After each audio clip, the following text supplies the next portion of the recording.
usaha pengolahan limbah kayu ulin ini sudah berapa lama Bapak geluti? Nah, jadi kalau untuk menggeluti untuk limbah ulin ini sebetulnya kita ada melatih ataupun membina beberapa tempat.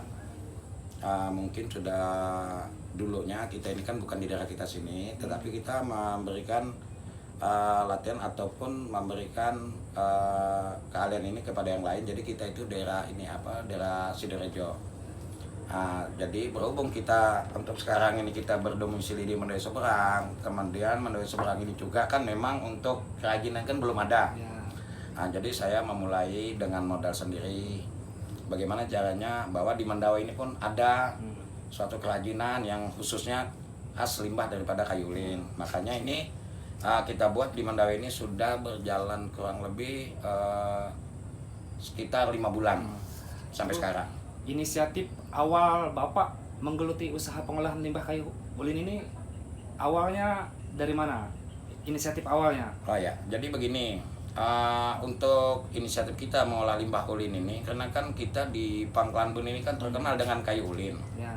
Orang kan selama ini taunya kayu ulin itu kan untuk bahan bangunan, kemudian untuk hal-hal yang besar saja. Tetapi kita melihat prospek limbah-limbah ulin ini kan di sawitan, entah itu daerah mana saja. Ulin-ulin kan karena tebangan liar atau karena tebangan-tebangan istilahnya karena ada perkebunan, itu kan banyak tunggul-tunggul ulin yang mungkin selama ini orang tidak ada berpikir dan tidak ada gunanya. Nah, sementara setelah kita lihat prospek ini kan kayu ulin ini kan memang ciri khas kita.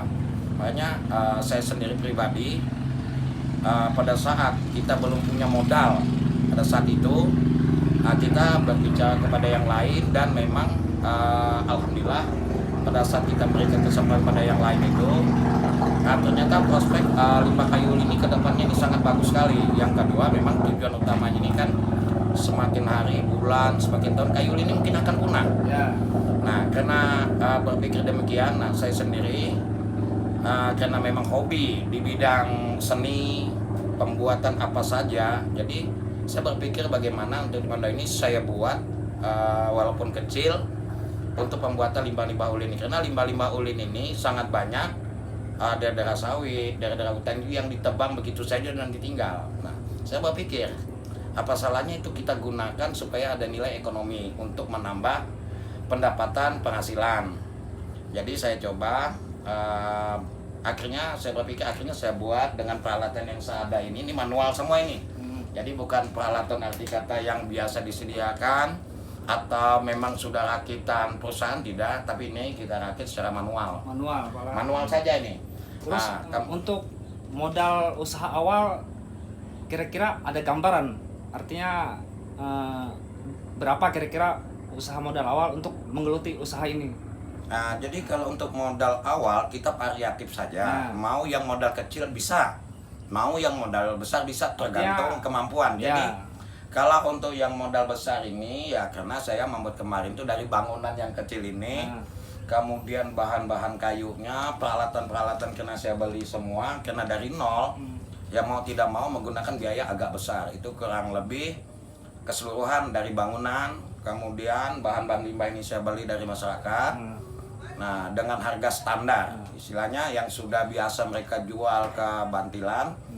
Nah, kemudian juga peralatan ini kan memang sudah kita siapkan, ya mungkin kurang lebih sekitar 35 sampai kurang sedikit 40. Itu keseluruhan tapi dengan bangunan. Sudah dengan bangunan? Dengan bangunan yang kecil begini. Namun, kalau memang kita tidak mau berbiaya besar, sebetulnya dengan uang 500.000 pun 500.000 aja kita sudah bisa buat usaha begini. Tetapi ya kemungkinan hanya bisa pelayanan benda-benda kecil. Nah, seperti kita seandainya membuat sutil, dui, entong, kemudian anak cobek. Nah, itu dengan modal uang 500 saya rasa sudah cukup. Kenapa saya bilang itu cukup? Masalahnya dengan uang 500 itu kita bisa beli ini kayak begini. Nah, gerinda ini. Kita beli ini kan kalau kita yang agak murah itu kan sekitar 350.000. Yang begini, yang merek yang biasa umpamanya. Nah, dari uang 500 itu kita potong sudah 350.000. Sisa 150. Yang 50 kita belikan ini kan harganya 10.000 nih satu. Kita beli 5. Berarti kan 50 sudah 400. kemudian kita beli lagi lem. Nah, untuk menempelkan amplas ini. Ya kita belilah 50.000, sudah 4,5 plus ditambah dengan amplasnya 5 meter. Berarti kan sudah klop 500.000. Nah, supaya kita ini limbah-limbah ulin yang kecil-kecil kan banyak kayak di mebel, di bangun-bangunan kan itu banyak dibuang. Tidak dipakai.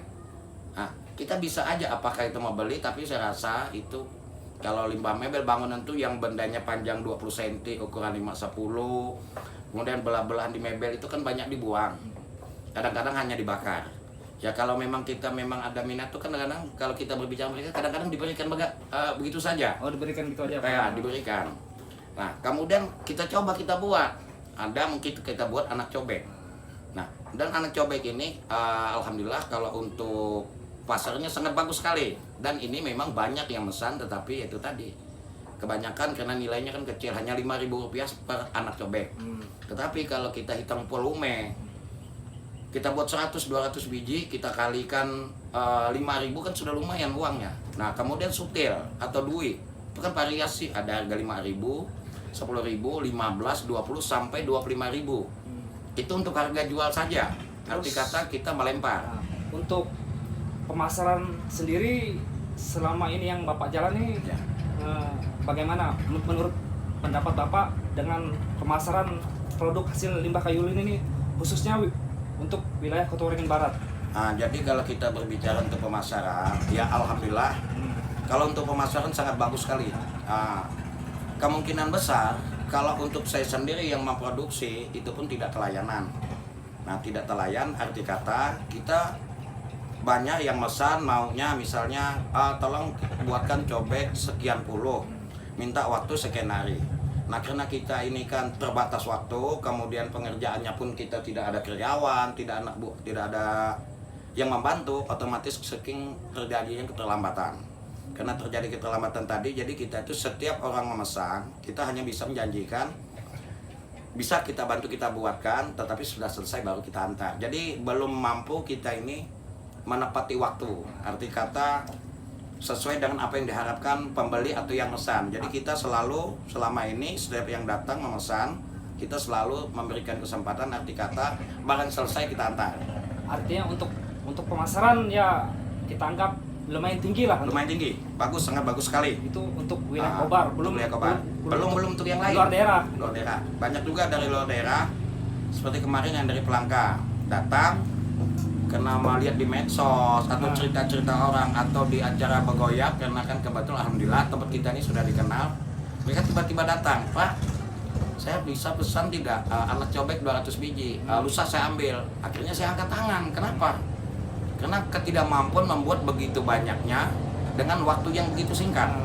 Nah, jadi makanya kan saya tuh mengharapkan kalau memang ada teman-teman warga dari Mandari seberang ini yang nantinya ke depannya itu ada juga yang seperti itu ini, kita bisa mudah memenuhi kebutuhan konsumen yang memang untuk saat ini begitu tinggi. Sementara kita pasar yang tinggi, pasar tinggi.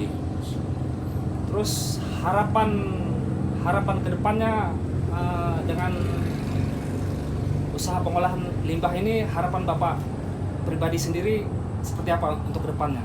Ya kalau untuk ke depan ya harapan kami dari masyarakat ya satu ya karena ini kan ciri khas kita. Ya, ciri khas kita. Nah, kemudian ciri khas kita ini harus kita budayakan, kemudian harus kita kembangkan. Nah, kalau ke depan harus lebih baik daripada sekarang. Kemudian kita juga inginnya di samping saya pribadi sebagai pengrajin limbah ulin ini kalau bisa diikuti teman-teman yang lain. Ya. Nah, karena prospeknya sangat bagus lagi.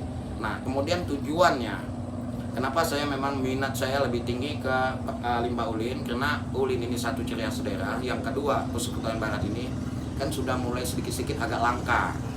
Nah, kesulitan limbah tadi kadang-kadang orang makanya kesulitan untuk mendapatkan bahan. Namun siapa tahu nanti puluhan tahun ke depan ulin tidak ada, tetapi kenang-kenangan kita bahwa wilayah kita nih ada potensi ulin.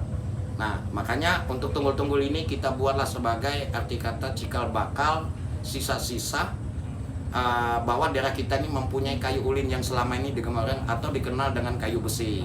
Terkait ini Pak, terkait program daerah yang sedang menggalakkan pariwisata, artinya harapan Bapak untuk kedepannya dengan pengolahan kayu limbah ini dengan pariwisata mungkin ada harapan tersendiri di bidang pariwisata. Jadi kalau untuk harapan sendiri, kami sebagai pengrajin ini memang sangat berharap sekali kepada pemerintah daerah, baik itu ke daerah pariwisata sendiri atau bidang-bidang yang menangani masalah untuk kebudayaan, masalah untuk pengembangan wisata daerah. Yang mengharapkan sekali kami ya bisa dibantu, Ya. baik itu dari segi peralatan, pelatihan, kemudian pemasaran atau sarana promosi. Dan kami dari pengrajin siap apabila suatu saat kita dibutuhkan di mana saja, kemana saja yang sifatnya kita untuk pariwisata, kemudian untuk pengembangan kami akan siap. Nah cuma ya permintaan kami, tolong kami diperhatikan supaya kerajinan uli ini jangan sampai tenggelam. Jadi dari pemerintah daerah kami juga minta perhatian supaya apa, satu masalah pemasaran, kemudian sarana promosi, kemudian pengembangan yang sifatnya ada kaitan dengan pengembangan daerah pariwisata ya kami memang bermohon sekali Ya. kalau ada perhatiannya. Bisa sambil ini Pak, kita istilahnya sambil mengerjakan lah, artinya sambil Bapak kerjakan seperti itu. Sambilan Bapak. Jadi baiklah, kebetulan ini kan supaya lebih ini saya anukan sedikit acara pembuatan untuk cobek kecil. Pertama-tama kita kan sudah mengambil ini kayu ini dari hutan misalnya, dari masyarakat kita beli. Nah untuk mempermudah pemotongan ini kita menggunakan circle, walaupun ya ini alatnya ya manual, jadi ini supaya ini berfungsi untuk memotong-motong ini.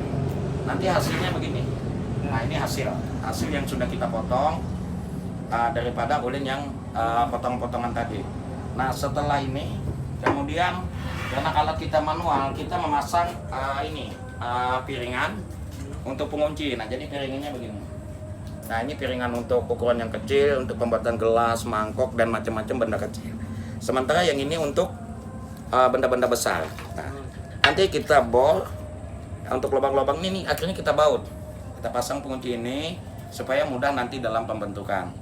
Nah, kalau sudah selesai ini baru kita lanjutkan ke pembuatan, yaitu ini alat kita ini. Nah, ini alat bubut yang kita rancang sendiri, kita buat sendiri secara manual. Nah, kemudian kita pasang ke ininya. Apa ke sini? Nah, ini cara pemasangan.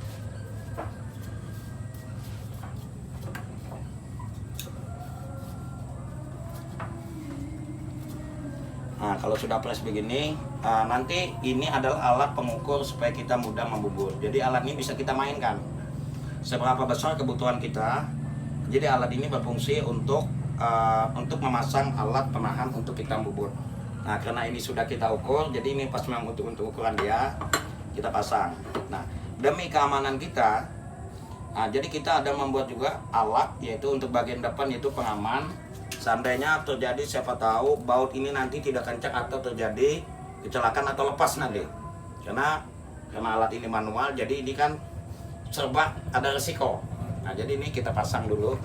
Artinya alat ini dirakit sendiri Pak? Iya, dirakit sendiri. Di luar mesin itu? Nah, jadi ini adalah alat pengaman. Jadi seandainya terjadi lepas, dia tidak akan menghantam. Jadi dia nanti walaupun ada baut lepas, mungkin kita bisa perhatikan ini tetap nempel. Ya. Jadi insya Allah untuk risiko barang ini akan lepas daripada piringan tanggamnya ini tetap akan terjamin, kita alhamdulillah tidak akan berbahaya. Nah sudah ini selesai, baru kita hidupkan mesinnya.